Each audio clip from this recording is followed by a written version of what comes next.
So here we are in Module 4. This last and final module is looking at where to from here, reflecting on what we've learned and what we will continue to do in the future. This will be the final tip sheet, which is looking at social norm change, taking time, and how to persevere.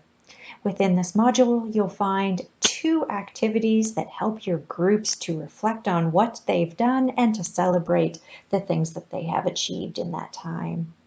In looking at moving forward, what should we keep in mind about shifting social and gender norms?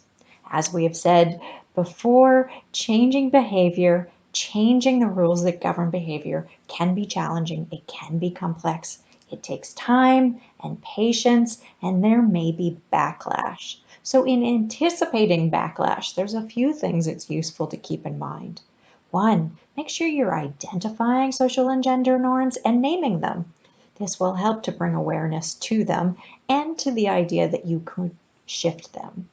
Challenge destructive attitudes and opinions that support destructive norms to be in place. Differentiate social norms or those rules from the individual and attitudes and beliefs that people hold.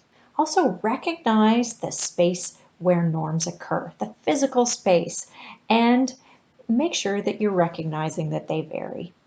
Overall, key ideas to keep in mind: persevere, make sure you're connecting ideas and people, be patient with change, and in your messaging about pushing for a social norm change, appeal to heart, head, and hands.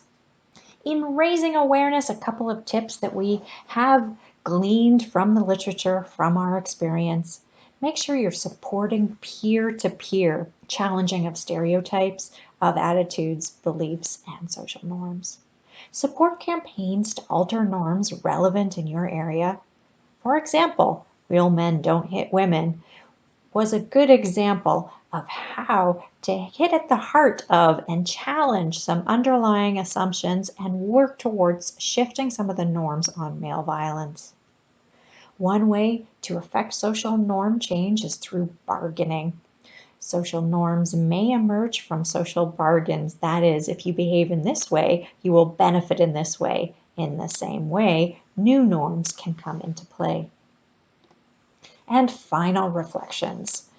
Again, creating change is hard. It requires experimentation. Try different things, see how they fit. Learn from the things that you have done. Recognize change may be slow and celebrate those small steps that you do see. Keep it up and persevere. Each little shift counts, and again, make sure you celebrate. Often the concept of nudging change is much more effective than looking for broad sweeping changes. When you find violence, identify it, mediate it, make sure you're ensuring children and young people are safe and supported within the moment, but also in an ongoing basis, recognizing that violence in different forms has an impact on children and young people, and they need support to work through the challenges that it brings forth. And lastly, working across generations is effective, it's interesting, it's fun. Engaging children, young people, and adults and elders in the process makes it all the more enriching and hopefully more impactful. Thank you very much.